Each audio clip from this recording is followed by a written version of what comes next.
We live and breathe, and this is what we're so passionate about.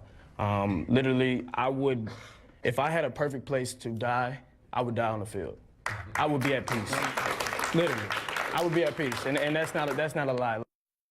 So granted, he was at a press conference for the fans that's who you hear applauding him. But contrast that with Martellus Bennett, a 10-year veteran of the game, who tweeted out, "I hope all these young cats that are willing to die for the game of football find a higher purpose in life. Look, football is great, but I ain't dying for this." So I wanted to ask our own former NFL players, because I bet you guys have insight as well as an opinion about it. Was that just a snapshot of what experience will do to you and for you? Well, first of all, I love Jamal Adams' mental toughness, the sacrifice that he's willing to make to do that which he loves. But I can't say that I agree with this blind barbarism, right? These comments are coming. You have to note that they're coming just minutes after Roger Goodell is talking about how there's a change in culture in the league regarding concussions. So Roger Goodell was there, and then he was right asked beside about him. it too, and then Jamal responded in this way. Yeah. Do you remember, though, I mean, Hines, when you were playing, did you have a moment, was there ever an aha moment with you where you can recall going, man, there is a life outside the bubble, and why that was? Well, for me, Robin, I mean, the love for the game, you know, it was worth the risk, because there's a reason why guys who play now, they know what they know about CTE. Like Tom Brady, he wants to play till he's 50, right? And for guys like Myron Rolle, who we covered all the time, he got his PhD in neurosurgery, but yet he's still playing the game that may cause CTE to him. So I think the love for the game is why you see guys playing it. I know they're more,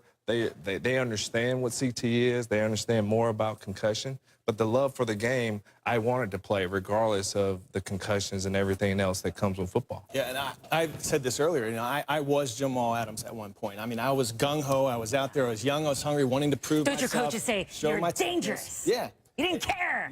And there's you no cared about doubt, just that. There's no doubt that that mentality is what helped Jamal Adams become the number 6 overall pick in the draft. I'm sure the coaches love that. They love that about him, but I think there's that fine line that you have to know and be sensitive and aware of what's going on now with CTE and concussions. I mean, this is just days after that alarming report where 110 of the 111 brains found in former NFL players were found to have CTE. We know that this is a very serious thing. So to say something like that, I think the tone was a bit off. I think it was a bit insensitive. That's the type of barbaric culture that used to exist in the league amongst players, coaches, and fans, that we need to start getting away from that attitude and that mentality. You can still play the game. You can still love to play violently. Is that, right? But you can play safer. I'm hearing two different things. Yeah, from well, you guys. I looked at it as passion, Robin. I mean, the passion that he has for the game, and he's basically saying, I would do whatever it takes to get to this point, and he's done that. You know, I don't think he was trying to be insensitive to people with concussions or suffer from CTE, but I just look at it as financially, you're doing something that you love doing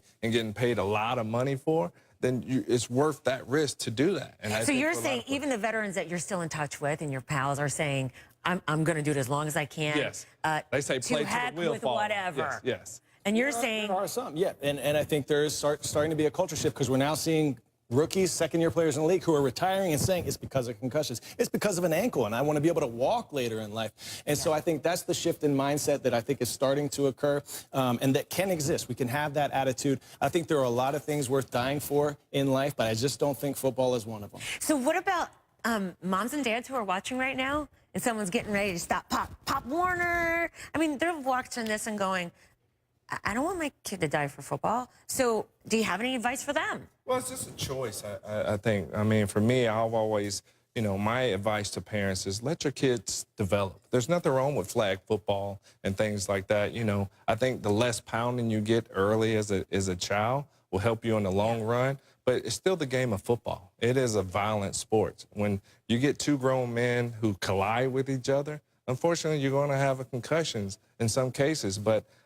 football has done a lot for me. It taught me discipline. It gave me structure. So I'm not going to sit there and tell families not to let their kids play because it's given me so much. If I'm blessed to have a child someday and that boy or girl wants to play football, I'm going to let them. And I'm going to tell him that's okay. I just don't want him to have that mindset that Jamal Adams has right now in his young 21-year-old life. He's a rookie. He hasn't played 9 seasons in the NFL. I doubt he probably did. In fact, he has never had a concussion. He never had a major injury of any kind in college. He just doesn't have that perspective of someone like Martellus Bennett, where he's 9 years in the league. He knows what it feels like as you get older and that body starts to tear down. Be careful what you say, young man. Be aware. My question to you, Martellus Bennett, if you know CTE exists and you played the game for a long time, why are you still playing the game? It's not saying you don't play.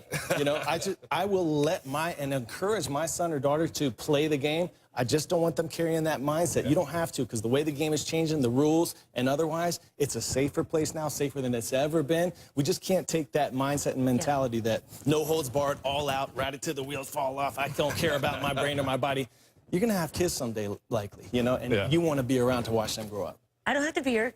Go ahead. Well, I just think the unknown of CT, you don't know when it kicks in, Rob. You don't know if it's going to kick in at 50. You don't know if it's going to kick in at 80.